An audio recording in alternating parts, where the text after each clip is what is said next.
Thank you.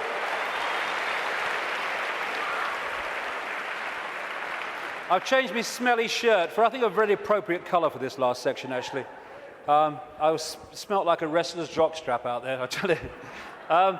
Okay, so where now? Well, this section is about the control system coming down, because we're in a period where a dramatic shift in human awareness and human consciousness is in the process of taking shape. Some people call it the shift, sometimes I call it the vibrational quickening, but what I've been calling it for 20 years, because I came across this in the very earliest days after I met that first psychic, I called it the truth vibrations. The first book I ever wrote after that awakening started, because it's ongoing, was called Truth Vibrations, or the Truth Vibrations, because I came across this awareness.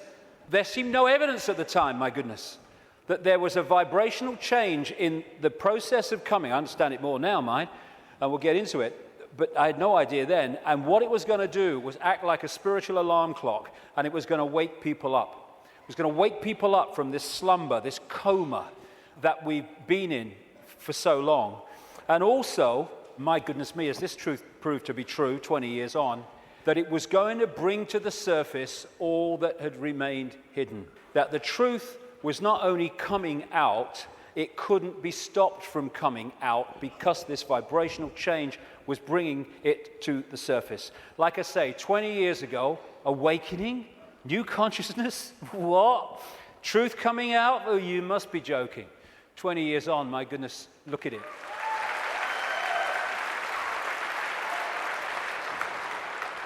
I'm fortunate to travel the world speaking, and I'm being invited to more and more countries you never think you're being invited to. And so I can see that this is not just happening in Britain, not just happening in America. It's happening all over the world. And all the differences is those that are staying in mind for now, and those who are opening mind to this change and perceiving self and the world in a completely different way. So I've been saying through the day, there's a base vibrational construct, the base vibration of this virtual reality coming out of the black holes, which triggers as it goes through its cycle, which appears in the play-out world as like a time loop. It triggers different information coming from the suns, and we decode that information, and as it changes, so the information changes, and so therefore the epoch changes, the yuga changes. And we're now at this cusp where we're going from one epoch, one vibrational information epoch, into another one. And this new one is dramatically more expansive, dramatically more enlightened in the level of awareness that we are going to have access to. And the control system, which is a manifestation of this epoch, cannot survive this epoch, and that's why it's doomed. And we're now in the cusp of that change from one kind of world experience into another one. It's just another stage on the circuit of experience.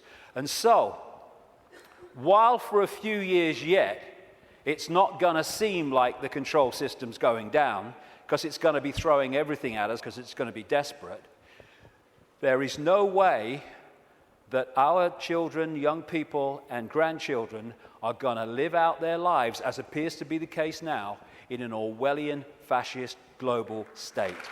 No way.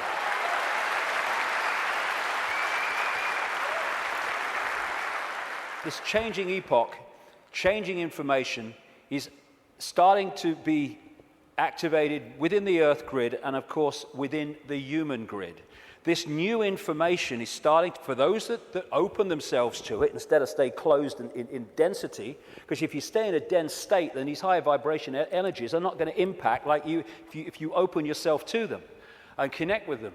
But those that are awakening, this new photon information, this more expanded perception, we're starting to integrate it, and we're starting to get insights from it, because it contains information that hasn't been around in this period we've been through. Now it is, and suddenly it's like, oh, I see it now, oh, I get it now. Why didn't I get it before? Because you're now decoding a totally different level of information that's becoming available, and it's encouraging us, it's pressing us, it's urging us to open to all that is and change the way we perceive the world. What certainly is true is some strange things are happening in the sun. The sun goes through cycles of less activity and more activity, the so-called sunspot cycle, which also produces the solar flares and all that business. And it's kind of quite a predictable cycle of some 11 years, and it goes into a down period, and then another one starts. But what's happening now is that the down period has been bewildering scientists, because the new period, the new sunspot cycle of activity, which will push temperatures up a bit, and these bloody global warmers will go orgasmic when it does, is not becoming active.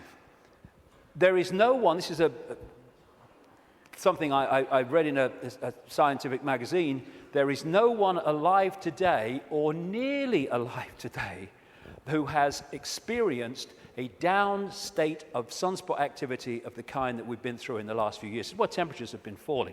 This one is the so-called near solar minimum in January 2005 of sunspot activity, and this was the sun yesterday in terms of sunspot activity. Something's changing, and other things about the sun are not reacting as they normally would. But I suspect that when it starts again, and it will, we're going to see some dramatic activity in the sun. And that will impact upon not just the Earth's energy field, it will impact on our consciousness, our awareness, and things will start to speed up. Because this new information construct coming out of the sun is symbolized by Neil Hagen, myself, as a lion. As the real human being, I symbolize as a lion also. And basically, these truth vibrations are going to dramatically, as we go through these next few years, dramatically affect human perception, human awareness, and human potential as this new information becomes decoded and the awareness potential expands and we access a greater part of all possibility. Another thing these truth vibrations are going to do and are doing is to break that wall, that line of troops on the left brain, and we're going to be accessing more and more of our right brain potential. So our creativity, our insight, our ability for what people would call genius today, it's the natural human state, is going to more and more expand. We're heading in for an incredible time. It might not seem like it for a few years, like I say, because these people will be battening down the hatches and trying to do everything they can to stop it, but that is what awaits us. In many ways, I wish I wasn't 58. I wish I was like 28, because I'd like to live through a bit more of this. But I'll have had me fill by the time I'm done, which is bloody well not yet, I'll tell you. So when so as we are impacted by these truth vibrations, because we open ourselves to them, then we break out of these boxes. And these are the people who are not being touched by that yet, but my goodness me, I'm seeing people now change dramatically in no time. I was walking through where I was speaking in Santa Fe last year, and this guy walks past me. He'd flown in from Austin, Texas, and he said, 3 months ago, mate, I thought you were mad. Words to that effect. He said, now I get it. And he got it so quick, and we're going to see this happening. People changing dramatically, and also, as I understood 20 years ago, that all that's been hidden, the curtain is being pulled back. And we're in for some shocks. I mean, of course, what we've talked about today is shocking to most people who have seen the world in another way, but the shocks are going to go on because what's been going on in this world behind the scenes is nothing like what we think it is. And these truth vibrations, this energetic change, this new epoch of enlightenment and expansion and people call love and harmony and respect, connection, is going into these dark places, these structures that are held together by low vibrational density and breaking them up. Not, like a war. It's a new epoch coming. And as the new epoch comes, the energetic change is going to break up the denser structure of society and belief. And like I say, if these guys think, as they do, because they're accessing here, not here, because of their mental and emotional state, that it's a done deal, well, they're in for a bit of a shock. Because, when you've got a dam of water, it can take a long, long time before the cracks appear.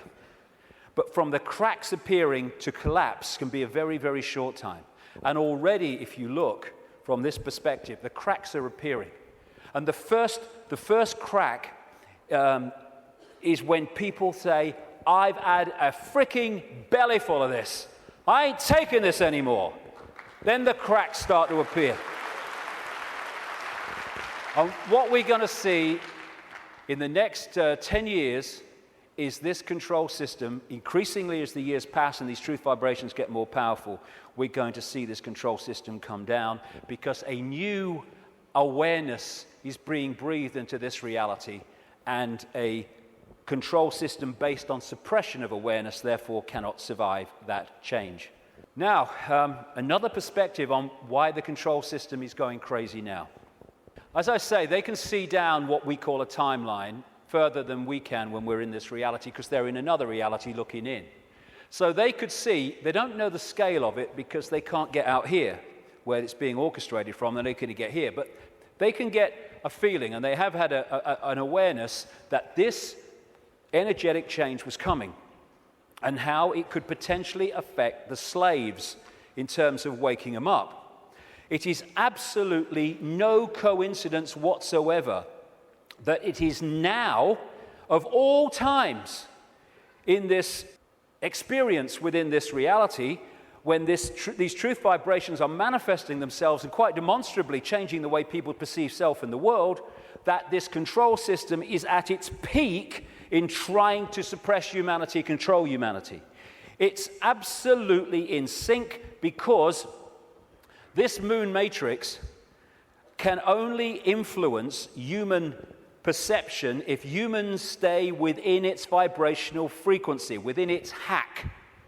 The truth vibrations are taking us out of that frequency range, and therefore it's losing its influence on awakening people by the day as we start to perceive and see and become aware of things that we weren't before when we were connected to the hack. And all these things, destabilizing us chemically through food and drink, rewiring the body genetically through genetically modified food, what they're doing to the kids, the drugs, mobile phones, and all this microwave soup that we now live in, microchips especially, they're all designed to externally suppress or internally suppress, in terms of food, etc., the human body computer to stop it accessing these truth vibrations. It seems to be, on the face of it, that they're trying to grab more and more control. The truth is, it is a desperate, desperate attempt to hold on to the control they've had thus far. That's what it's about. It's battening down the hatches to stop the control system coming down. In part because it has many expressions, including creating earthquakes and dramatic extremes of weather. This technology known as HAARP in Alaska, and it's now got other organizations connected to it and technology connected to it increasingly around the world, it bounces radio waves off the ionosphere, the highest part of the atmosphere, and back to Earth. And what it is in major part is a underpinning, a supporting role to this moon matrix to create a low vibrational atmosphere in the lower atmosphere where we live in and operate in like this. Again, it's targeting this morphic field, as the Satanists call it, and some others do too, to keep it in a low vibrational state. It's fighting the truth vibrations. They know what they're doing, on one level anyway. And one of the other things that HAARP can do, and it's in the patents of the technology, it can send out radio waves carrying information, thoughts, on the wavelength of human brain waves, and it can impose those thoughts on the brain, which we then manifest through as our own thinking. That's also part of this, and it's also part of this defense mechanism against this epoch change. And if they change and affect this energy field we live in, we will be affected by it if we stay in density and closed mind state. I'm absolutely convinced, have been for years, that part of the creation of this like sub-reality underpinning, supporting the moon matrix, which was okay up to this point, didn't need anything else. But now this energetic change is taking place. They're bringing the troops in, if you like, to underpin it. And I'm convinced that part of the chemtrails, which kind of pollute our skies and stuff and contain metals and barium and aluminium and all this stuff, is part of creating this sub-reality. What the truth vibrations are doing is healing this schism.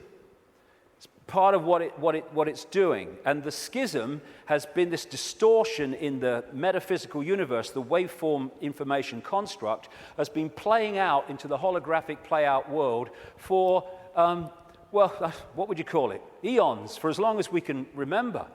And it has manifested itself out as conflict and fractured personalities and all the rest of it. This is being healed all the time as these truth vibrations impact themselves and we move into this new epoch. And those that are tuning into it, it's healing these divisions. And when this changes, this must change. And the control system is a play-out holographic expression of the schism. So when the schism heals, as it's going to, this distortion, its outward holographic expression, the control system, must fall. That's why it's doomed. It cannot survive this energetic change because it is a manifestation of the distortion that is now being healed. The pieces are being put back in that have been taken out.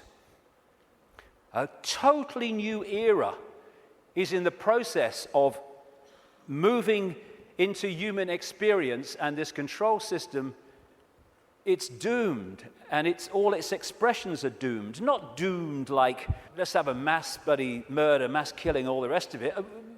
Doomed in this reality because they're connected to something that's disappearing. There'll still be infinite consciousness, even those in the control system. They'll remember who they are eventually. It might take some time, and we'll be having a beer with them one day thinking, do you remember when you were stupid? Oh, yeah, I remember that. Oh, God, mate, yeah. Oh, that's what we'll be doing at some point.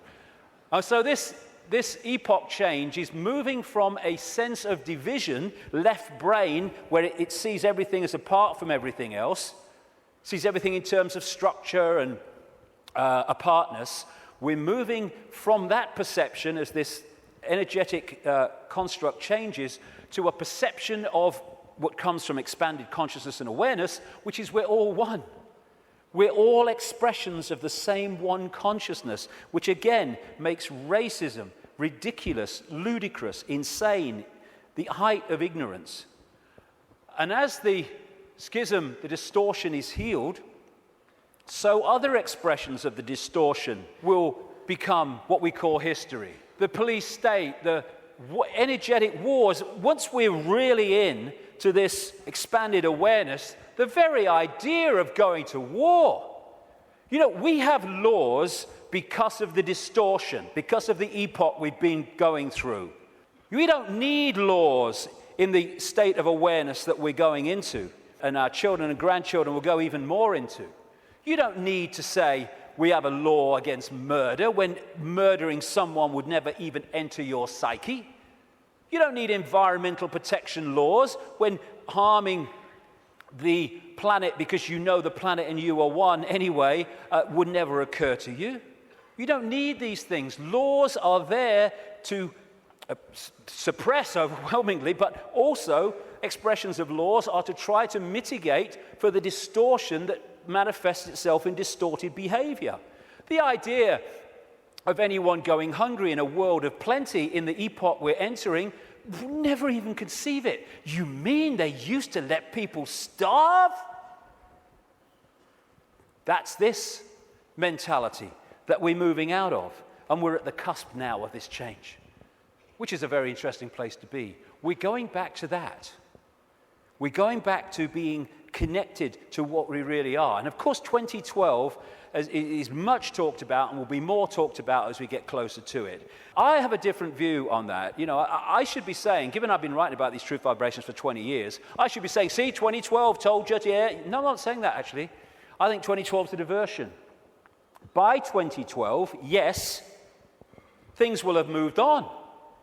Things will be changing.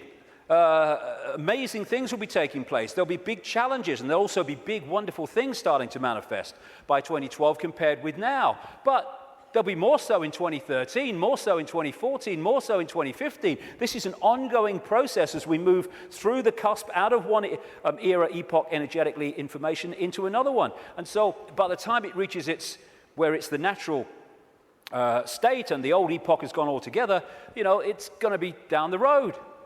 But every year, every month, things are going to be moving on energetically. And there'll be things in 2012, and maybe a very good chance that manufactured things will happen in 2012 to focus attention as part of the diversion of the control system.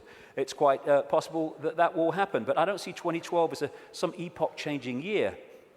But there comes a point, and I don't think it's too far away at all, where the tipping point comes in this energetic change where the irresistible force, which is the truth vibrations, then start to become the dominating state of awareness and perception in this reality. And then we're really moving. And I don't see that as too far away. Like I say, it takes a long time for a dam to crack, but not from then to it collapsing. So we're actually living in like a river of energy that's getting faster and faster in terms of its vibration, the quickening. And what we can do is we can get on the airbed or the canoe and we can go, whoa, what a ride. This is great, that's fantastic. Or we can stand there and try to hold on to the world as it was, in which case we're going to be expending more and more energy trying to hold our status quo, and eventually we won't be able to hold it, and we'll get, symbolically anyway, washed away. And as these truth vibrations manifest themselves and our awareness starts to expand, we're going to be accessing levels of realities that have been denied us up to this point. People talk about the sixth sense. That's nothing compared with what people are going to have as we move into this new era. It's going to be extraordinary. We're going to remember the fantastic people that and potential that humans once were, when they were aware of who they were, and the world in our heads, in other words, the world we experience, is going to dramatically change. We're heading for a new dawn. Now, this is a phrase the control system uses for their new era, a new dawn, a new day. Well, it is a new dawn and a new day, but it ain't the one they think's coming. We've been through this process in the last epoch, and now we're going back the other way. And as a result, this control system must fall, and we are emerging from the abyss, the suppression, and all the rest of it to be who we really are. And that must change everything.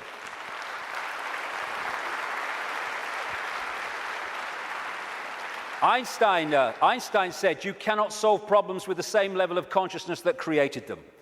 That is very good news, because what we've been doing through this epoch is creating problems with a certain level of consciousness, mind, and then bringing people in to solve the problems with mind and creating more problems.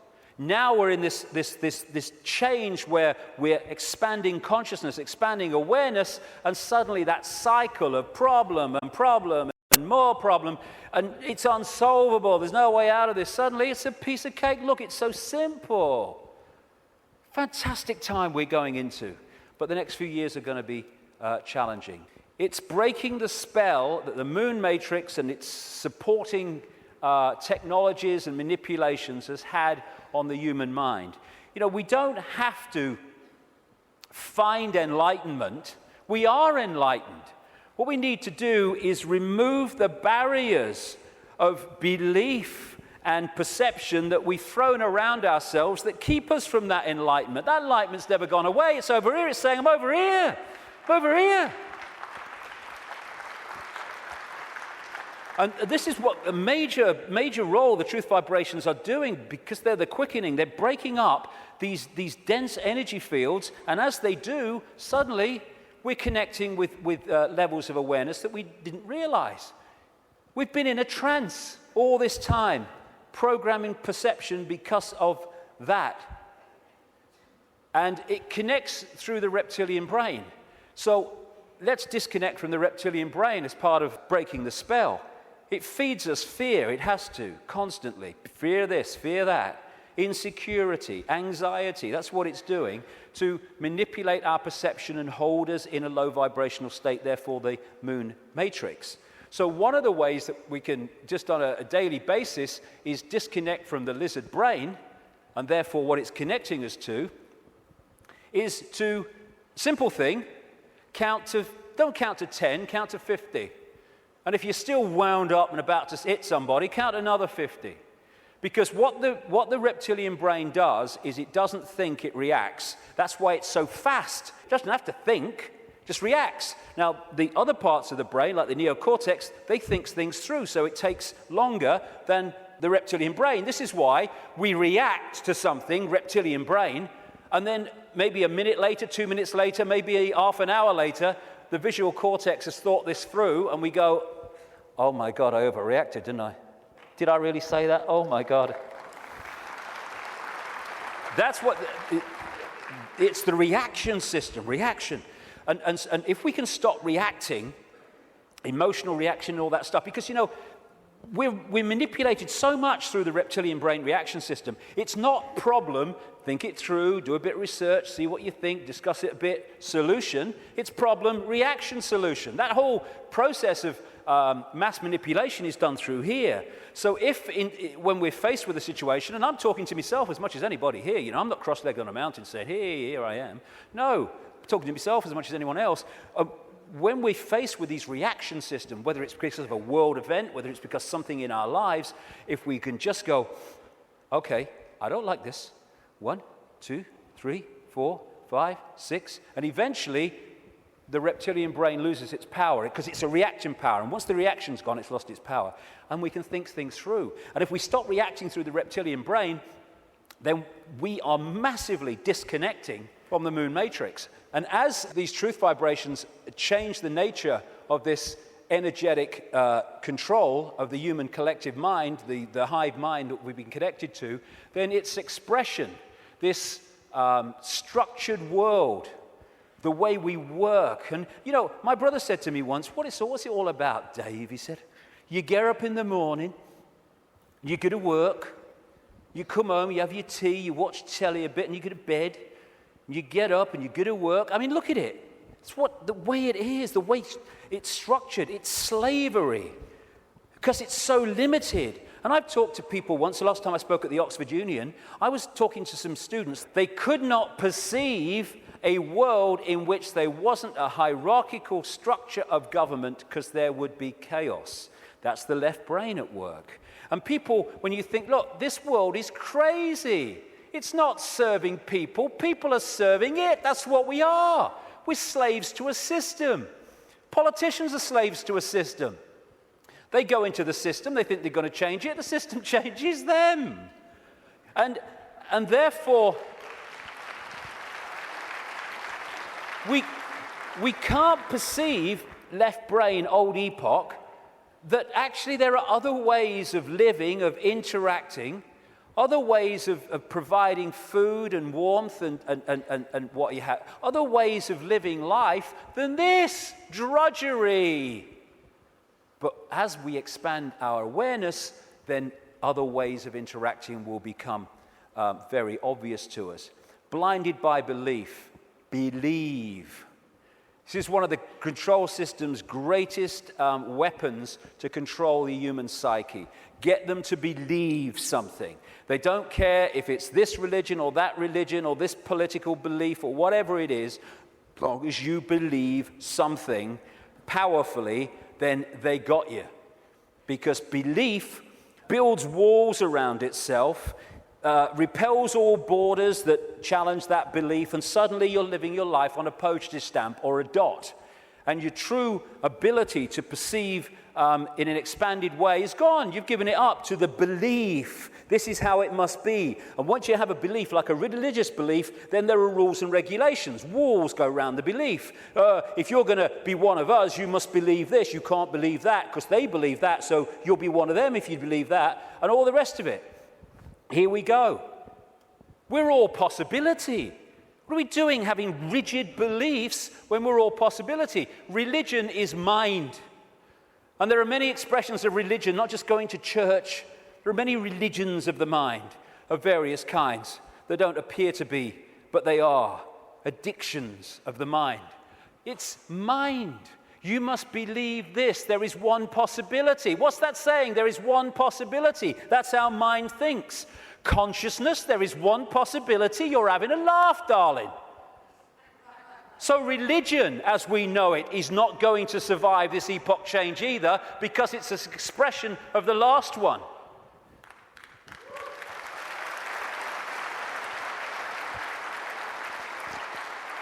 These are people in a hypnotist stage show who've been told that they are religious believers. There's so many religious believers who are like that.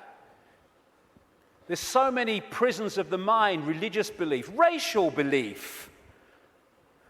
I'm in a different spacesuit to you, so I'm better than you all. It's like being two spacemen on the moon and they're having a bloody argument because what spacesuit is that color and that spacesuit is that color and that was made here and that was made there. Mine's superior to yours. It's childish, child's play. And by the way, it's not just white people who are racist. It's a mentality that can manifest through any race. And we have racism all over the world. It's not a racial belief, racism. It is a mental mind state. And anyone that thinks they're superior to anyone else because of their body computer state or color or whatever is controlled completely by mind and ignorance, political belief, self-identity belief. I am Joe Public, I'm little me. All these things will go and have to go if we're going to open up to the truth vibrations, because they are all about limitation, all about little me. And as researchers have shown, when we have rigid beliefs, the brain fires off the neurons in a specific network. And what that does is filter reality, decode reality, in line with the way those neurons are firing. Therefore, it continually edits its reality and creates self-fulfilling prophecies, if you like, that it keeps seeing the world according to its belief. Despite receiving information that challenges the belief, it just filters that information in line to protect its belief. And then when you change your belief system, as has been shown in research, the neurons start firing in a different way, and you start seeing the world in a different way. If we can get to a point where we open our minds without belief, we come from a state of knowing, all-knowing consciousness rather than belief from mind, then we open up the range of perception and understanding and awareness well beyond anything you can access if your brain is firing off in this symbolic way, limited by rigid belief, whatever belief that may be. When we open our mind to consciousness, everything changes. And to do that, I would suggest we need a blank sheet of paper. You know, it's not about learning anything new. We're all knowing if we can access that level of ourselves. It's unlearning the programming that has kept us from that level of awareness that we truly are. And therefore, because we're dealing with all possibility at the core of our being, that's what we are, we need a blank sheet of paper. All preconceived idea needs to go. All preconceived belief needs to go. And let information, intuitive knowing, decide what we think about things and feel about things rather than preconceived idea. It's not possible becomes, well, let's see if it's possible on the basis of the evidence, the basis of the information, the basis of how I feel. And then suddenly we're not saying, no, that's possible, I'm going to shut that out by reflex action. We're going to look at it. And when you do look at it, as I know from experience, what seems to be crazy to start with starts to take on very profound dimensions, because we're all possibility. And if we're saying only this is possible, only that's not possible, we're not operating at the core of our being, which is all possibility. We are editing things. We are limiting ourselves. We are entering the realm of mind. And it's a time to choose, in many ways, between the head, the intellect, not that he doesn't have the part to play, it does, it being the governor, and the heart, knowing, intuition. What changed my life more than anything else was 20 years ago when I decided that if I was ever had a decision between going with my intuitive knowing, which we feel here, funnily enough, in the kind of heart chakra area, and my mind, I was going to go with my head, I was going to go with my intuition. And it changed my life and has allowed me to follow this path, because I can tell you over the last 20 years, there have been many times in the early days, not for a long time, but in the early days, when my head was going, you're going to say what? You're going to do what? You must be joking. Not in my lifetime. But I thought, no, I feel to do it. I went with it. And as a result, you follow this energetic path through intuitive knowing that's been laid out. And what happens, because intuition, knowing, is coming from another level of awareness beyond five-sense reality, it means that to five-sense reality, general world, some of the things you do when you follow your intuition are seen as, I think I'm possibly an example of this, are seen as crazy and mad and lunatic and dangerous and all that stuff. And what happens then when you do that and you get that reaction is that the head kicks in, the mind, which wants to protect its preeminence that it's had up to this point, puts its arms together and says, see what happens when you don't listen to me, see the trouble you've got into? And it's like, okay, and you come back into mind. But if you stick with it, and you take what comes as a result of expressing your uniqueness and expressing your intuitive knowing, then eventually things happen, good things, great things sometimes, that happen not despite what you did and the reaction you got, but because of it. And then the mind, the intellect, looks at this and says, well, hold on a second. It might get you into trouble, but eventually it works out. And what happens then is your head and your heart, your knowing, your intuition come together. And the war stops. We become whole again, where mind serves consciousness instead of serving itself.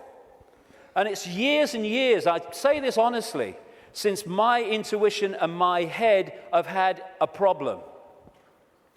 It's an incredible feeling, because it's like, when you start out, it's like, I feel to do this. You're not doing that. No. And then after a while, when this sync takes place, it's like, I feel to do this. And the head goes, okay. And it's a totally different way of interacting with the world. The war stops. And this is open to all of ours. But the first thing is what it is. It's to face the situation we're in, and then we can do something about it. First thing, to realize that up to this point, we have been slaves thinking we were free. And so the first stage is to acknowledge that, and when we do, we can do something about it because we're accepting what the situation is. The second thing is to choose freedom over slavery and be prepared to do what is necessary to achieve that freedom over slavery. And when we do that and we mean it, there is a shift in our energy field. As that shift takes place, what I call magnetic attraction, it's the energy field is of the human body is an expression vibrationally of our state of being, mentally, emotionally, what we might call spiritually. And therefore, our state goes out as a vibrational field, and it draws in other vibrational fields that sync with it. We call these people, places, locations, ways of life, jobs, opportunities, or lack of them. So when this shift takes place, because we've said my intent, very powerful intent, is that I want freedom, and I want to end my life. I'm not going to be a slave anymore. I'll do what is necessary to understand who am I, where am I.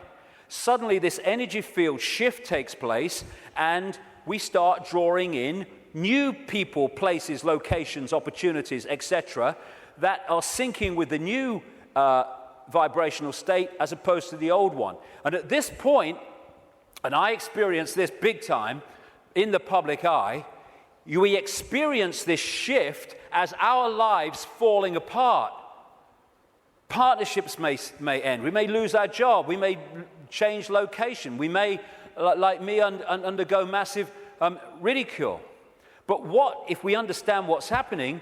The old energy field, the old you, the old intent, the old awareness was pulling in the old life. And then when it shifts, it's pulling in a very different expression of the new vibrational self. And that transitional period, when the shift takes place, the old life falls apart. But if you want to change your life, then the old life has to fall apart unless it serves the new one. So when we choose freedom, the transformation can be challenging. It's easier now because more and more people are going through it and we're beginning to understand the process. I felt like this so many times. I went to the top of a hill in the south of England, the west of England, one day because I didn't want to upset anybody. I went to the top of this hill in the middle of nowhere and I screamed my frustration out. I know what this image means, and so many other people do. But it was the old life breaking down so the new one can take over. It's time to know thyself. Not thyself that we've been told we are, but thyself which we really are. This self, everything from the beginning, my birth, my ancestors, my children, my wife, everything comes together simultaneously. I saw everything about me, about everyone who was around me. I saw everything they were thinking now, what they thought then, what was happening before, what was happening now. There is no time, there is no sequence of events, no such thing as limitation of distance, of period of time, of place. I could be anywhere I wanted to simultaneously. That's who we are. And that's what the control system has tried to keep from us.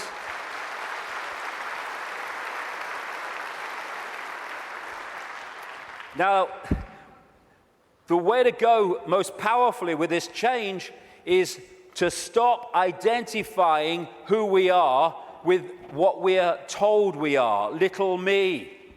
To stop looking in the mirror and thinking that reflection is me, it's all I am. And looking at ourselves under the microscope, that's who I am. And bringing our point of observation from I am David Icke, a personality born in Leicester, England in 1952, to I am infinite consciousness. All that is, has been, and ever will be, can be, all possibility.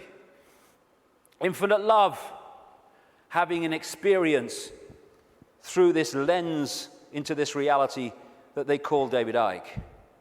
And again, once we take this observation, from that observation, there is a fantastic shift in our energy field. And we break up these densities that are holding us in mental and emotional servitude. Everything starts to change when we move our sense of self-identity. That's why the control system wants us in there. It can't cope with this. We have to be in there. Little me. And this is the fork in the road. Are we going to live our lives as consciousness or mind, as all there is or little me? Because that will decide the kind of world we're going to live in. Escaping the box, and it is a box, it's a vibrational box. Getting out of this thing called cognitive dissonance, where we lie to ourselves. Cognitive dissonance is, for people who haven't come across it, it's a very powerful controlling mechanism whereby we have a belief about self or the world or a situation, and we're sticking with it. And when we face information or experience which challenges the belief, then cognitive dissonance is that uneasy state when you see that your belief system is under threat from this information or this experience. If this is real, then the belief can't be. And what you do then is you go about these incredible stories we tell to ourselves to convince ourselves that this can't be true, to protect the belief system. Cognitive dissonance can be a good thing if that dissonance leads you to look at your belief in the light of this experience or this new information, and then move the belief in the light of that. Then cognitive dissonance is a good thing. What most people do is try to hold the belief system in the face of this. And there's no greater example than the Skeptics Society. You ever come across them, the Skeptics Society? Bloody hell, they are cognitive dissonance.com, they are. I tell you. I've debated with some of them on television programs and stuff, and one of them, his bum kept bouncing on the seat. He had what they call vitus dance, is it? My mother used to call it, where you can't stop moving, because he was in such cognitive dissonance, because the information he was hearing was so at odds with his belief system, he was kind of going crazy. And so you get people who come up with these amazing bloody stories to try to explain away why something is not challenging their belief system. So again, part of that blank sheet of paper is letting cognitive dissonance serve us. I'm going to look at my belief system instead of holding on till our knuckles turn white. Also, trying to avoid looking at the truth, because if we don't, we ain't going to change anything. Go beyond being in denial of what is happening in our lives and in the world, and start looking at it as it really is. It is what it is, because unless we look at things in that light, instead of trying to find wishful thinking reasons why actually it's not really like that, we're not going to change anything, because we're going to be in denial that anything needs changing. It is what it is, and we need to face it. And it's important to stress this. This control system, this reptilian control system, and in all its facets, is not all powerful, and it's not omnipotent. It's actually bloody stupid. You know, there's such a difference between being clever and being wise.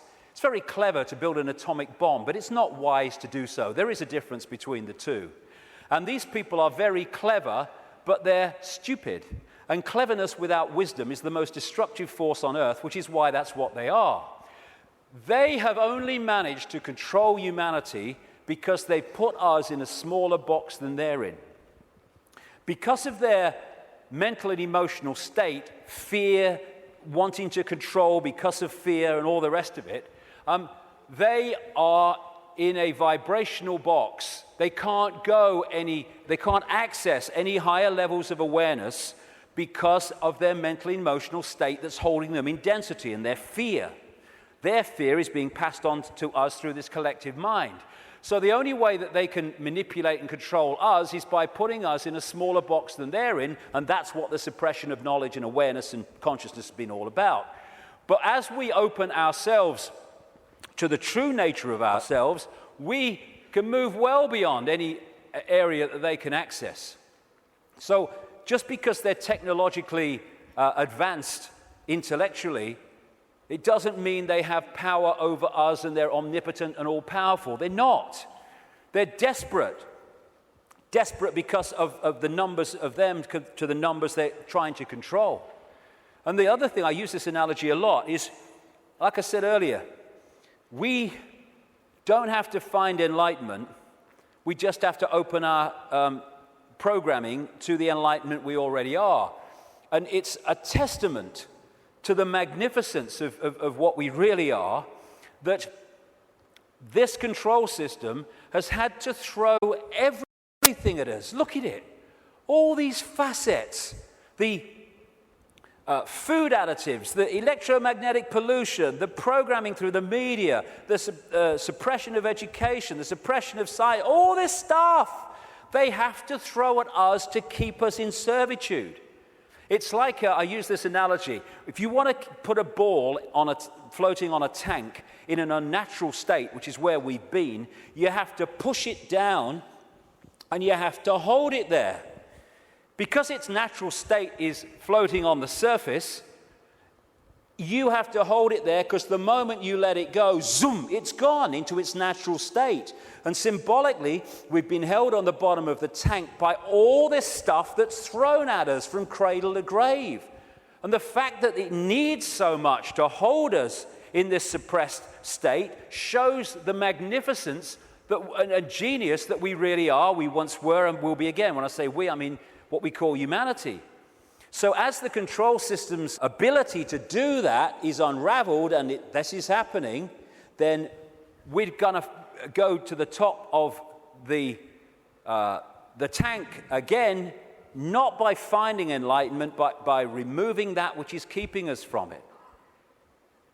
Be afraid, big monster's coming. This is the big area that they control us with, and we need to let go. They're feeding of this fear. Like I say, 1.5 billion people in China controlled by a handful because of fear of challenging the handful. No more fear. I mean, this is such a symbolic picture. Here's all these bloody sheep, and here's two shepherds, and there's a guy at the back. Now, those sheep, symbolic of humanity, can only be controlled in this way because they acquiesce to the shepherds, and the sheepdog symbolizing fear. What if this group of sheep, instead of going ba, ba, ba, ba, and if they want to, oh, ruff, ruff, oh, fear, oh, following the one in front, the control system, the shepherd, yeah, oh, he's got the power, he's got a stick, aye. What if those sheep said, oh, look, I'm not following him anymore. And hey, Rover, woof, bloody woof, on your bike, you're not frightening me, okay? I'm over here. I'm going down here. I like that. There's some grass down here. Suddenly, this herd, flock, whatever you want to call it, is scattered because it's expressing its uniqueness and it is not fearing the consequences. These people, apparently all powerful, have no bloody power. None. They'd never find most of them. Don't mind catch them. And that's what humanity's like. We have the numbers. And yet, because we acquiesce through fear of challenging the control system, even though we have the numbers, the handful of people control the many. We have the power. We've chosen not to use it. It's about bloody time we did.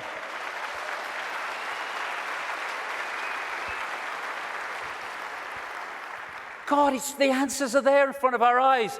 The definition of insanity is doing the same thing over and over again and expecting different results, Albert Einstein. Absolutely it is. So it's pretty certain that if things are going to change in terms of control and suppression and all this stuff, then we've got to stop doing the same thing over and over again, and that is acquiescing to the control system. We're all possibility. What are we doing? Thinking that we just do the same thing over and over again? That's one possibility. Let's express our uniqueness and respect each other's right to express our uniqueness. We're all possibility. Actually, one possibility is swimming against the tide. Let's try it. And let's respect each other's right to do that. We should be celebrating diversity. Diversity is an expression of all possibility. It's acquiescence and conformity that is an insult to all possibility. And yet that's what this system wants us to do, conform. And you know, at least sheep need a sheepdog to keep them in line. Humans have out-sheeped the sheep because we keep each other in line. We don't need the sheepdog.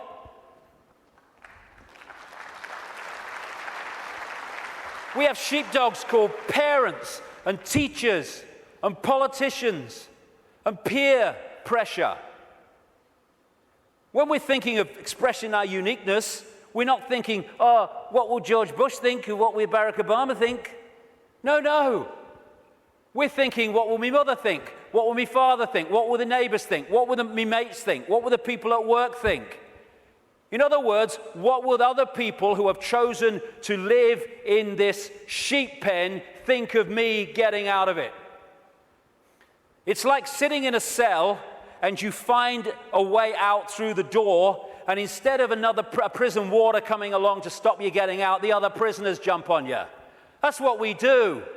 If we are going to be what we really can be, and we're going to respect our right to be different, we have to respect others' right to be different as well. Because when we respect other people's right to be different and express their uniqueness, then we're setting them free and we're helping to set society free. We are policing each other all the time through ridicule, through condemnation. We need to start being at peace with other people having different views and expressing different lifestyles than we do, even if we don't like it.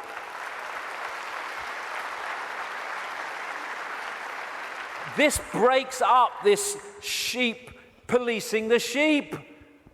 There's only a few who in full knowledge are behind this control system, and they have to get the target population to police the target population. They don't have the numbers to do it themselves. I have a simple philosophy on life, so simple. Do what you like so long as you don't impose it on others. Dead simple. That's it.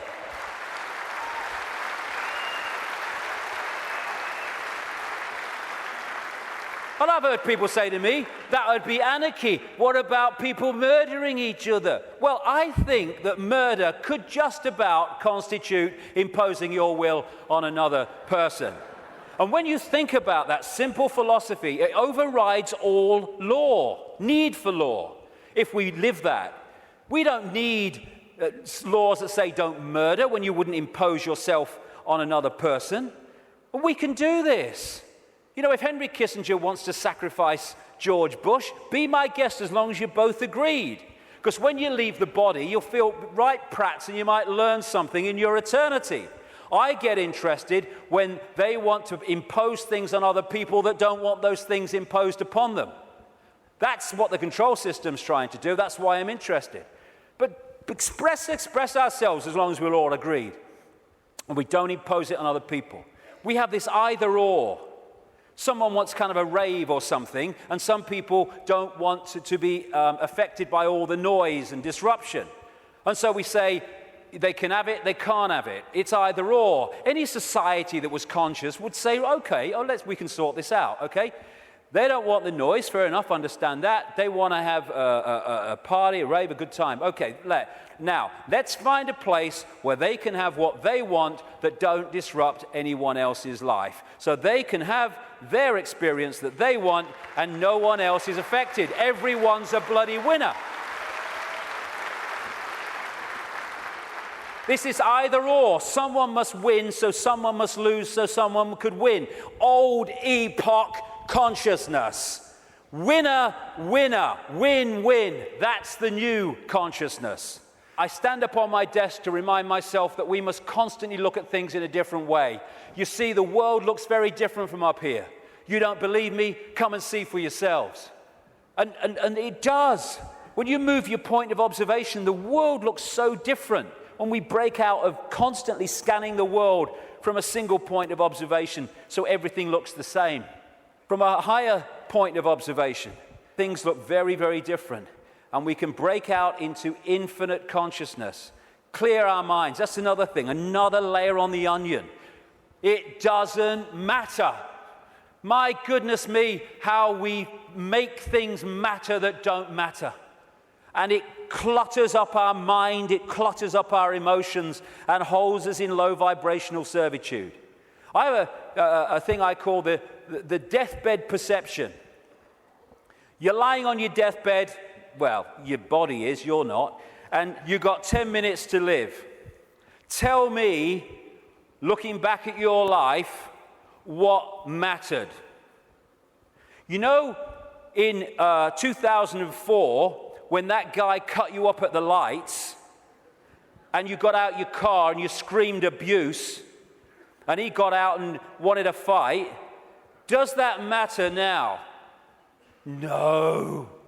Then the trick is to make sure it doesn't matter then. To bring that mentality into everyday life. It doesn't matter. We get het up, angry, frustrated. We worry about things. People worry about going to the dentist. Then they go to the dentist and they go, oh, that was all right. What do you mean it was all right? You've been worried sick for 3 weeks. It's destroyed your life for 3 weeks. You tell me it's all right. It was no problem. It's bringing this. It does. What really matters? What really matters is loving each other, caring for each other, being kind to each other.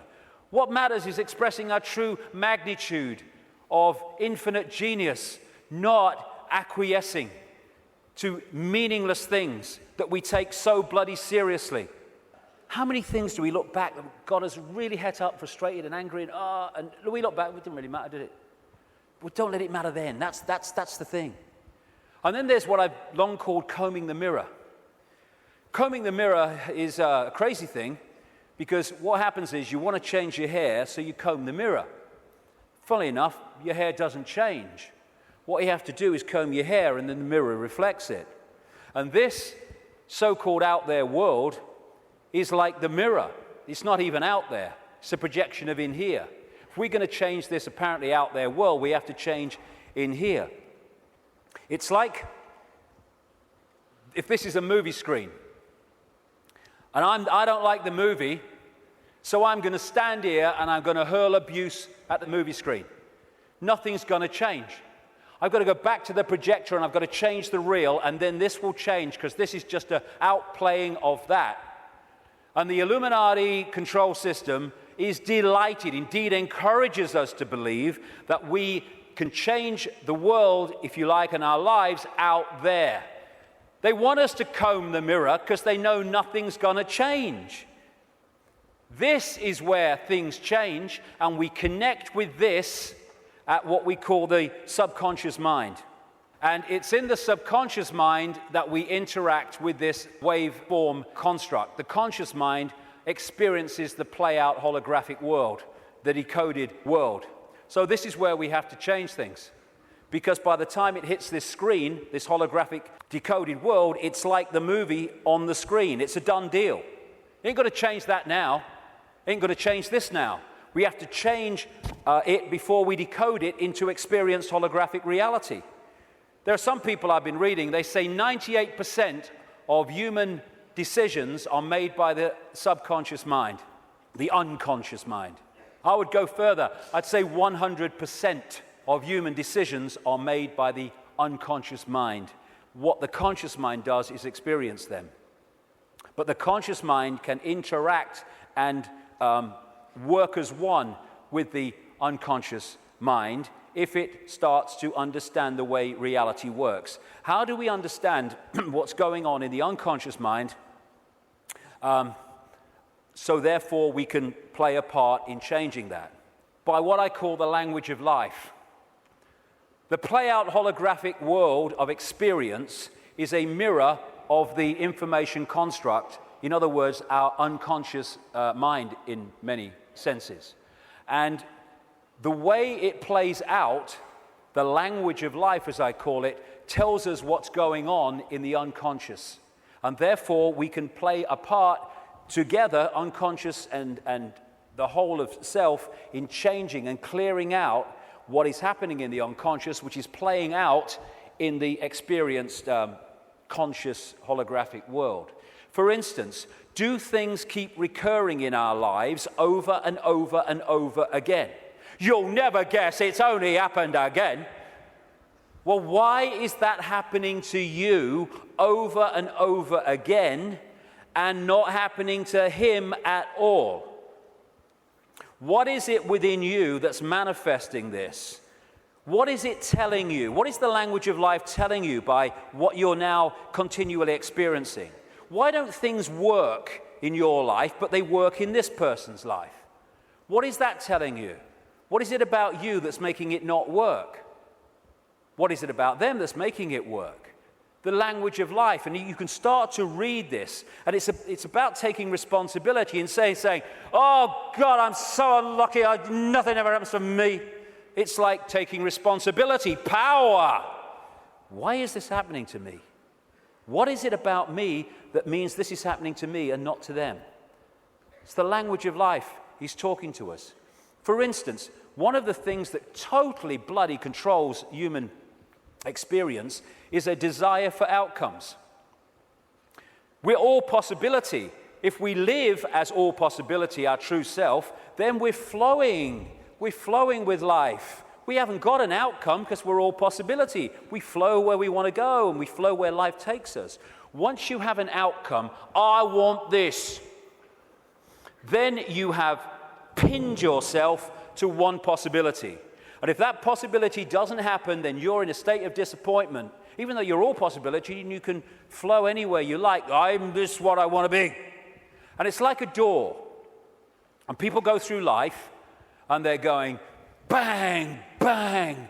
I want to be this. This is my outcome. Bang. And the door's going and life's going, ain't opening. Ain't opening. Bang, bang. Frustration. Anger. Why me? And it gets more, okay, now we're going to put this across the door. And they still go, bang, bang. This is my outcome.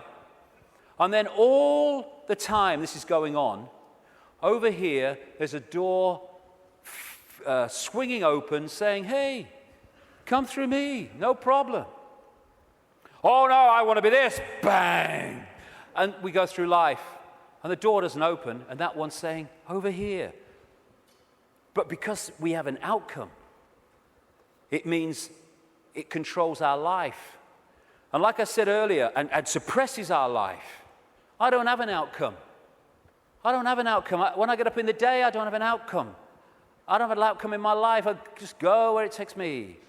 Outcomes are limitations, preconceived ideas. Now, intent is a very, very powerful force for change. This is my intent.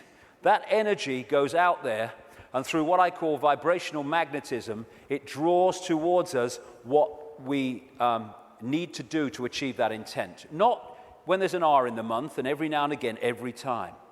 So when we have this intent, I want to be truly free. I want to be the true magnitude of how I am. I want to know what's going on in the world. I want to understand this. What happens is that intent, if you mean it, it's not just words, otherwise it's no power at all, then that intent will start drawing to you people, places, experiences which let you achieve that intent. And often they are very challenging, and your whole life, your old life starts to break down as a result of this. And a lot of people go, if that's transforming, no thanks. And we go back to the old life. But intent, if we mean it, is the first stage of transforming our lives from what they are to what they could be. The thing about intent, however, that it's the need to sync the intent with what the language of life is telling us. Because if you sync the intent with that door that ain't meant to open, then you can have a very powerful experience called frustration. Because the intent then is not going to open the door because it ain't meant to open because it ain't your journey. I have this thing, flow equals go, stuck equals chuck. Or at least look again at what you're trying to do and how you're trying to do it. It might be how you're trying to do it that's not stopping it flowing. But in the end, life is not meant to be a bitch and then you die. It's not meant to be a series of frustrations and barriers. It's meant to flow. That's what we are. And if it's not flowing, then the language of life is saying something about us. Why isn't it flowing? And interestingly, I've experienced this so many times. I know other people have too.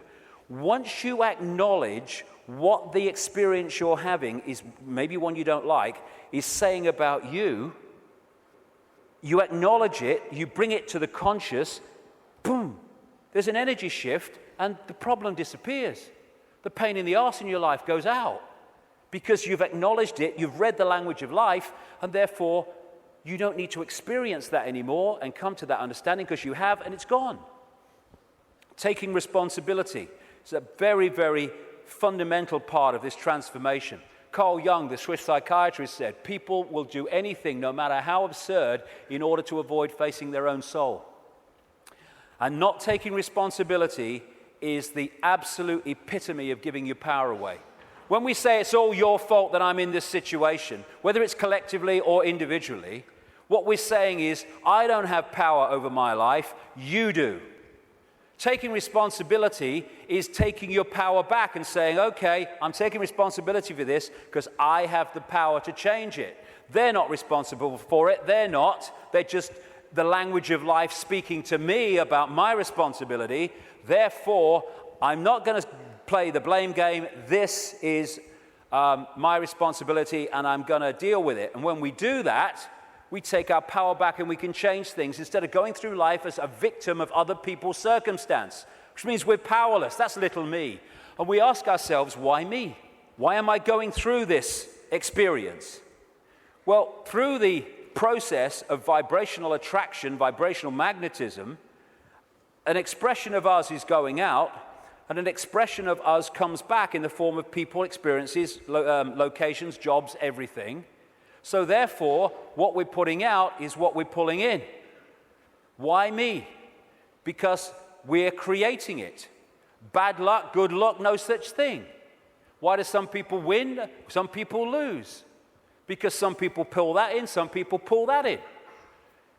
You get people who they say, you meet them and they say, nothing ever happens in my life. And you say, well, what would you like to happen? And they go, well, I don't know really. Well, I don't know really goes out as a vibrational information field, and what comes back is a life where nothing happens. Why? Because you don't know really. So we're not victims. We think we're victims, and the control system wants us to believe we're victims, because then we will do nothing to change the fact that we're not expressing the power that we have. Why me? Ask yourself, because it's your choice.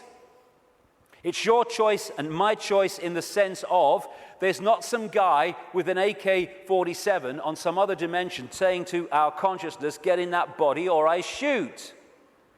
And in the same way, once we get in here, we attract what we attract. And when we take responsibility for that, we can stop attracting it. Why me? It's like the Oracle said in the Matrix, you've already made the choice. Now you have to understand it. You didn't come here to make the choice. You've already made it. You're here to try to understand why you made it.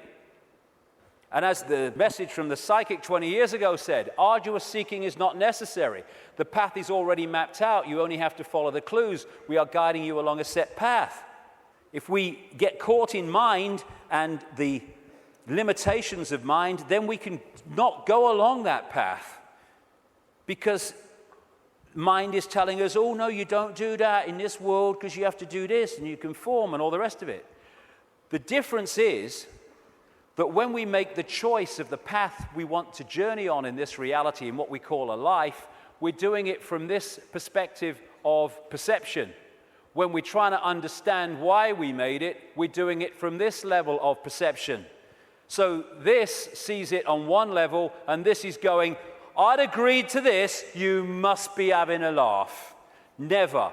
Well, this is seeing it in a different light. And it's the same collectively.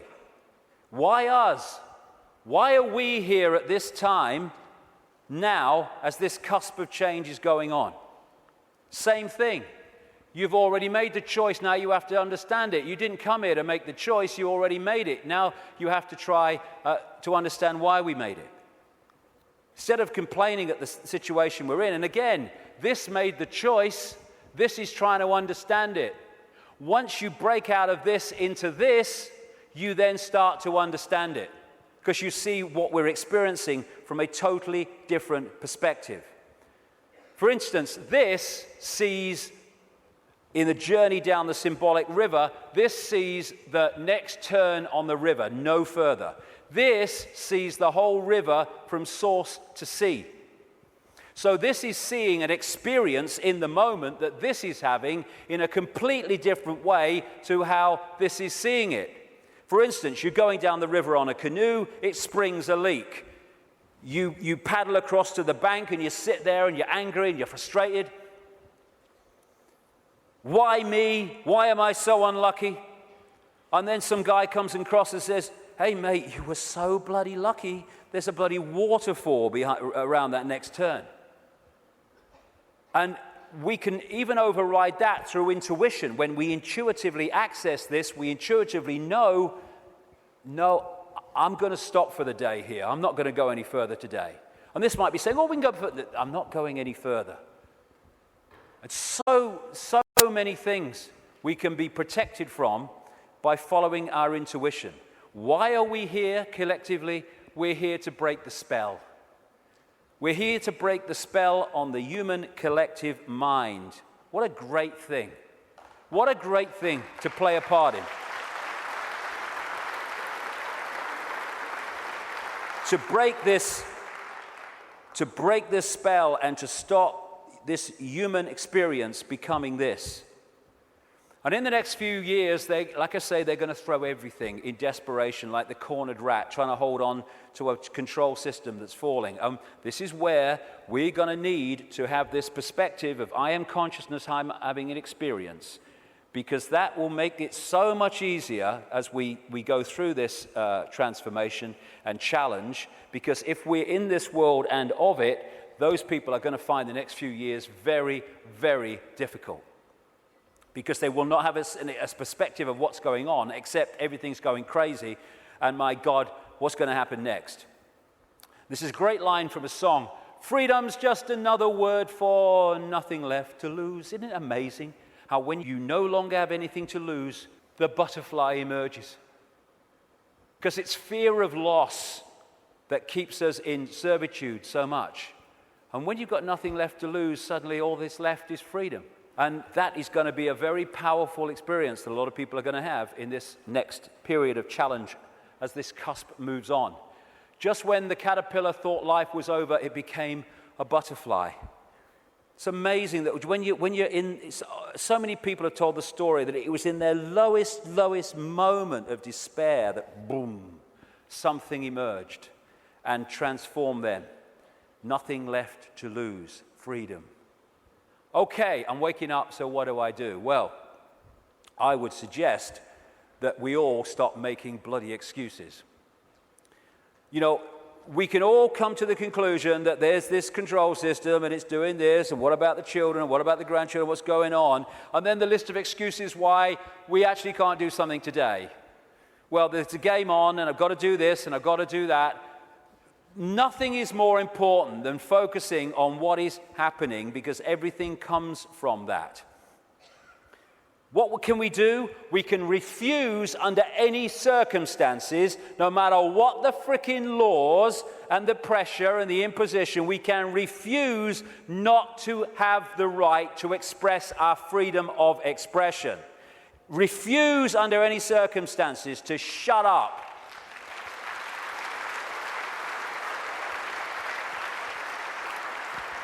If vast numbers of people did that, this is the key to it all, what are they going to do? They don't have the numbers. We can stop focusing worship on celebrities and television and fake politicians and even sport. Not that I don't enjoy sport, but as long as it's there, peripheral vision, and not here, the worship, externalizing. And this is the biggest thing we can do. Human race, get off your knees. What are we doing down there?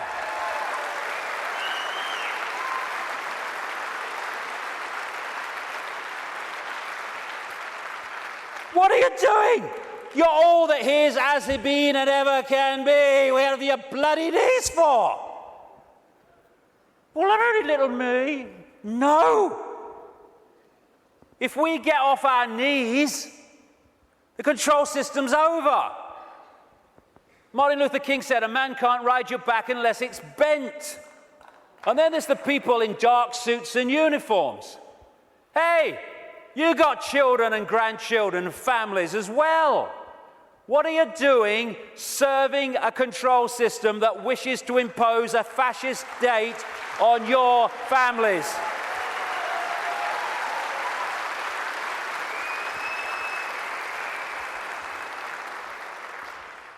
What are you going to say to your kids when the control system's in and it's controlling every facet of their bloody lives? Daddy, Mummy, Granddad, Grandma, what were you doing when the control system came in? I was helping to do it, dear. All the best with that conversation. What are we doing? Playing a part in, oh, it's me job.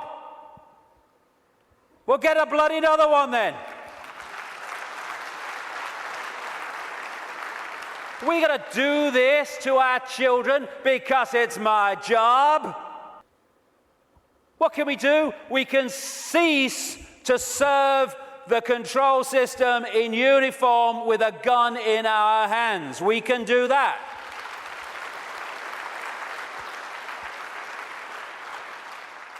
Soldiers are not there serving their country, serving their people. They're there serving the cabal that's seeking to enslave their people and their families. As Einstein said, the pioneers of a warless world are the youth that refuse military service. And more are equal to that, the adults beyond military service who support those that refuse to serve this control system in uniform. Oh no, you've got to serve your country. You serve your bloody country. I ain't doing it. Just like those wonderful Israeli young people. Know thyself. When you know thyself, when you know you are consciousness, the consciousness is going to get a machine gun and start shooting at aspects of itself. Mind does that. Mind fights. Consciousness doesn't even contemplate it. And that doesn't include just people in uniform. It means fighting for freedom. What's all that about? Let's fight for freedom. Let's have a riot in Athens and let's kill 3 people from the banking system. Hey, the world's a better place now. What you fight, you become. We don't want to fight this system. We need to cease to cooperate with it. This is a meeting of mind. One mind on a horse, one mind with something in its hand trying to do damage. Oh, they're 2 sides. They're one mind without consciousness. Freedom fighters, contradiction in terms. Cognitive dissonance. As Martin Luther King said, the limitation of riots, moral questions aside, is that they cannot win and their participants know it. Hence, rioting is not revolutionary but reactionary because it invites defeat. It involves an emotional catharsis, but it must be followed by a sense of futility. They want people to riot. It justifies more control. Nor do we need to meet this challenge with hate. That's playing away in the stadium we're trying to rid the world of. We don't need to hate these people. We just need to stop cooperating with them. Well, you know, if it's all the same with you, mate, I ain't doing it, okay? No hard feelings, bugger off. And then we've got this, the protest, the mass protest. I do understand that. It might have a part to play. But so many times these protests, they're what I call steam whistles. People go out in big protests with the banners and they kind of feel good about themselves and they go down the pub and say, at least we made our feelings felt. And then what happens? Bugger all. How many people marched in London against the invasion of Iraq, and what happened? Iraq was invaded. Protesting has such limitation. They don't care if we protest and walk through the streets and shout slogans and wave banners. They care if we come together, irrespective of color, creed, gender, sexuality, any of it.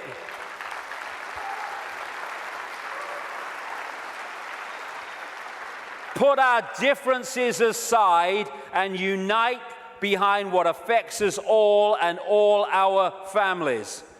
This control system, this Orwellian agenda, is not trying to enslave black people or Jewish people or middle-class Americans or Hispanics or Australians or Indians.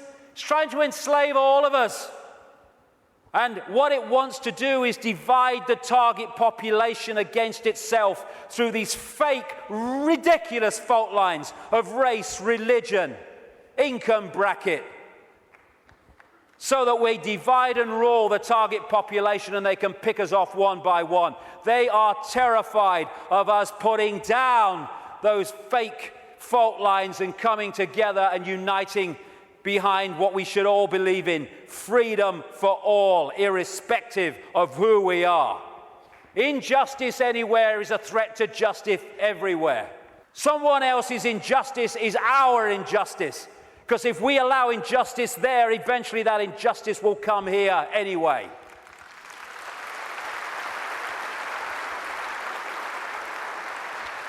In the end, we will remember not the words of our enemies, but the silence of our friends. Silence is consent. Can you hear us now? Silence is consent. Because while we're silent on these impositions, the impositions just keep going on and on and on. By our silence, we are acquiescing, even agreeing to them being imposed. The end of silence, the end of acquiescence. If we want to be free, then don't run and hide. Because you can put your head in the sand and ignorance is bliss, but only for a while. You can put your head in the sand because there's a tornado coming. But the tornado's still coming, your bum's in the air. If you lift it out the sand, take responsibility and face it, you can take avoiding action. Ignorance is bliss with a head in the sand, and then, bang, your ass is spinning up in the clouds. Strength does not come from physical capacity, it comes from an indomitable will. Mahatma Gandhi. Isn't it amazing how true that is? How you can see soldiers in uniform involved in truly extraordinary levels of physical courage and what we call heroism. And yet those same people are terrified of saying boo to another guy in uniform who's got more stripes on his arm than he has. Isn't it amazing? Where physical strength can come so easily, and moral strength not. That's to do with the moon matrix and the way that our perception is manipulated. Turkish proverb: a lion sleeps in the heart of every brave man, every brave woman, and it's not really bravery.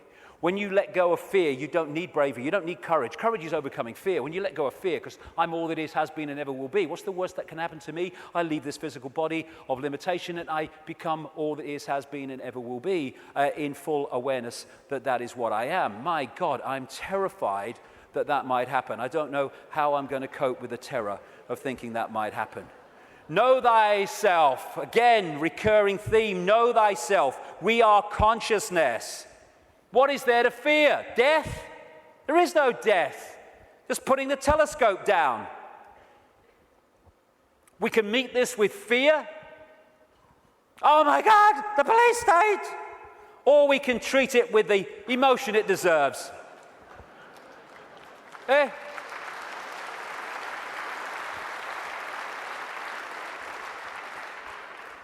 What we have to do is comply. Compliance! That's what we have to do. Because if we don't comply, the control system's in desperate trouble. So it has to frighten us into complying for fear of not complying and the consequences that come from that. Well, hold on a second here. There's something about this that ain't right. When we look at this structure, we look there for the power. But why is that there? Because these silly sods are holding it up there. This is the power. They have to persuade them that they have the power, so they don't take the power to bring that crashing down. Fear of bringing it down through fear of not complying. Once we step out of the pyramid and refuse to cooperate with it, no violence necessary, by the way, then the pyramid starts to collapse because we're holding it together. It's a house of cards. That's all it is. Oh, it's the control system. It's a house of cards. Simple thing. People are being fined ridiculous amounts of money for putting their wheelie bins out on the wrong day or too many inches from the bloody curb. And people go, I don't know, what's the world coming to? It's the big brother state, innit? And then what you going to do? What time's that game show on, honey? Terrible, a bloody thing, I don't know. What? What's that going to do? Don't tell me that's Big Brother. It's little me that's causing that, not Big Brother. What if thousands of people, when someone is fined that money for that ridiculous thing, and like I say, they're just giving us more and more ridiculous things to see how much we'll take before we resist, and when we don't, they give us even more ridiculous things. What would happen if when someone is faced with that fine, thousands and thousands of people in that area put their wheelie bins out in the wrong place on the wrong day, week after week after week after week?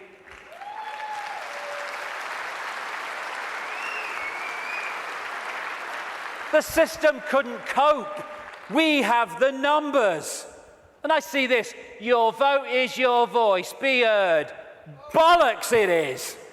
How can the vote be your voice when the people you're given the choice of voting for that have any chance of forming a government are standing on the same postage stamp of political policy and perception? There's no choice. We've reached a point now where the vote becomes a voice when we refuse to vote. We refuse to play the game anymore.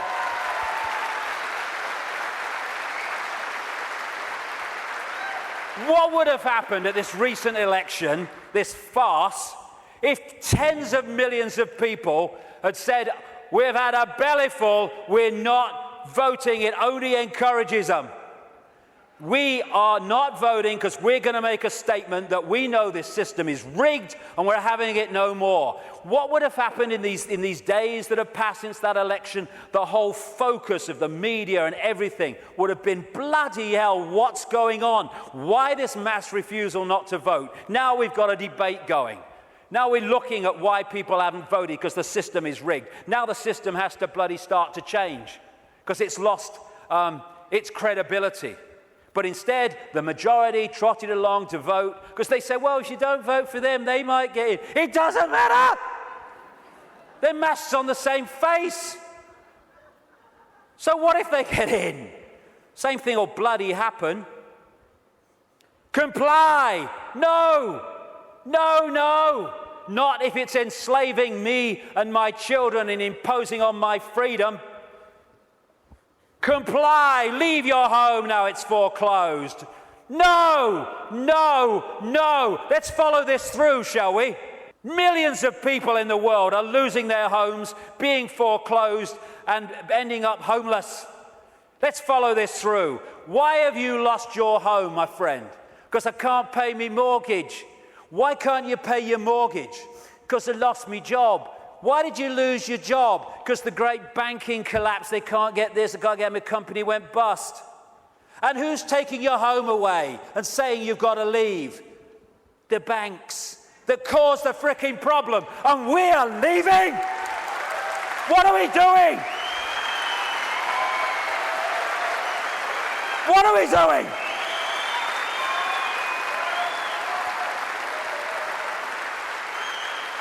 No, we won't leave when the banks have caused the problem and now they're telling us to leave to take the assets. No, we won't. And people who are not being foreclosed need to support those that are. We're all in this together.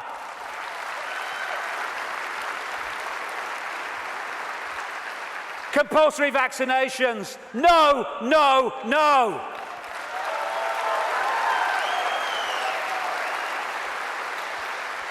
You must do what we say. We have changed the law. Not if you are imposing on my freedom and my rights to be a free citizen with a free voice. No, no, no. What are they going to do? They come out of Downing Street, whether it's Clegg and his mate bloody Cameron or it's bloody Obama or whoever it is in America, and they say, we've had a discussion and this is what we're going to do. What if vast numbers of people say, well, we ain't doing it? They have got no power whatsoever. Their power comes in our acquiescence. Oh, but you can't defy the law. Okay, let's follow this through, shall we? By the way, while I'm talking, put your arms out and I'll put the handcuffs on, because that's what you're telling me. What you're telling me is this.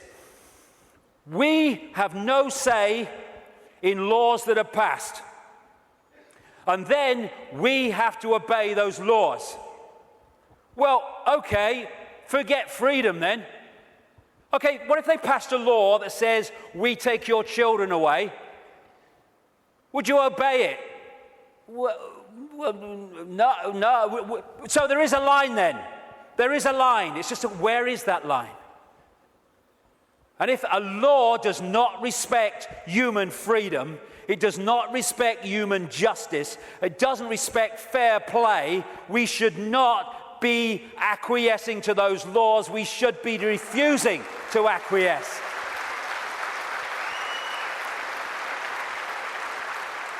What we need is not compliance, we need a non-comply dance, where we beat to a different drum and we dance to a different drum, where we refuse to acquiesce to this control system that seeks to enslave us even more than it already has. Non-comply dance. Do this, comply. No. No. But we need to do it en masse. Oh, we do it with a smile on our face.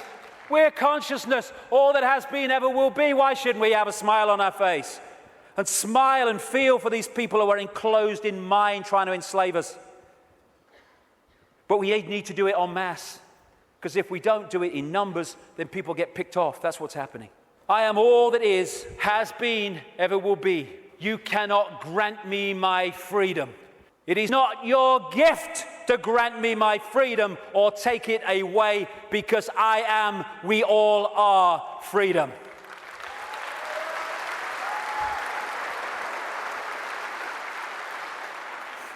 Put another way,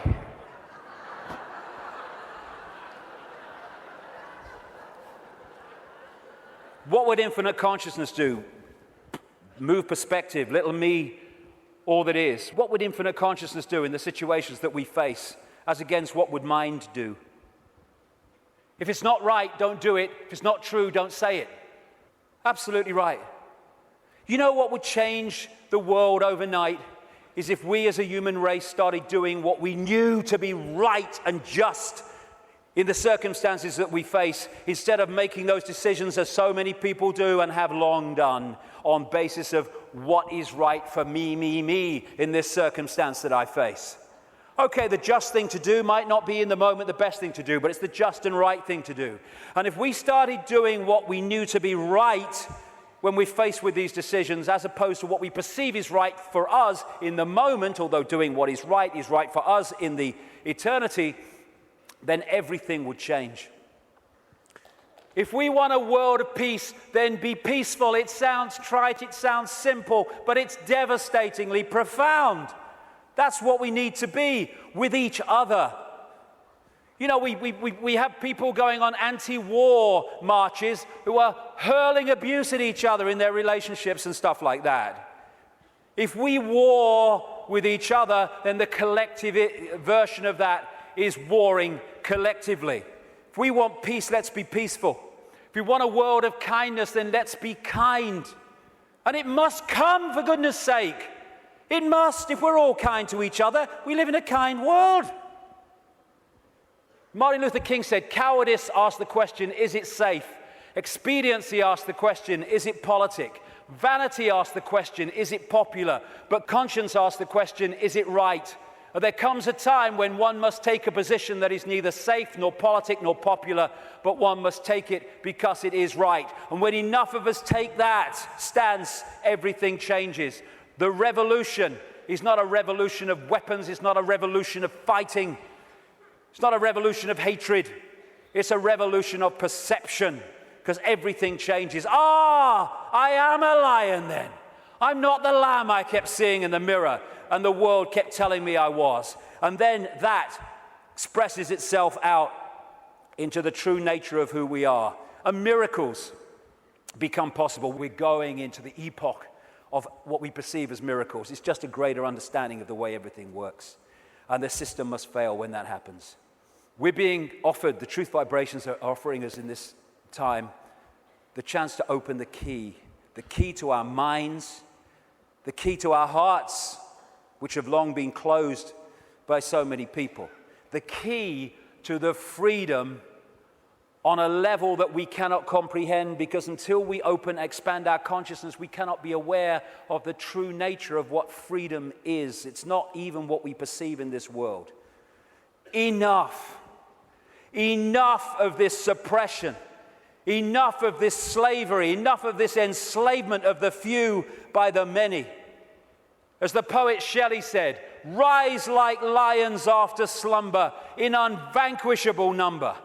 Shake your chains to earth like dew, which in sleep had fallen on you. Ye are many, they are few. Enough! It's time to fly. It's time to fly. Thank you very much. Thank you. Thank you for coming. Thank you. Let's get on with it. Thank you. Thank you for coming. Thank you for coming. Thank you.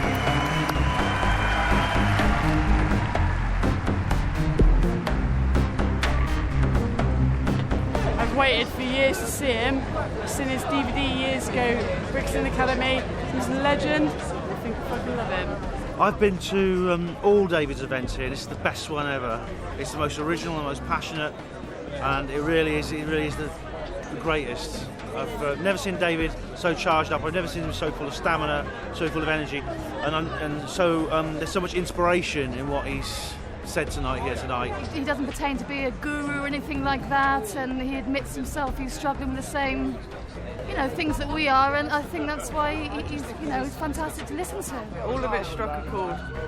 It's probably the same as everybody that's been there. Everybody's aware that, I don't know, that there's something going on. Do you get what I mean? And it was traveling 600 miles. It was, definitely. I think the freedom aspect obviously is a really important part of it, and knowing, and actually everyone coming together. But I mean, I've been following David Icke for a couple of years now, just kind of openly up to say. What I thought stood out for me is that there was a lot of detail that David Icke gave that's not out in the public, it's not open knowledge. Some of his talk was a little controversial, I thought, but it was still on point of what he was saying. Everything seemed to lead up to one big crescendo at the end, which pointed every direction, no matter what field, race, color, creed you were from, it all pointed in one direction. So unification is the bottom line.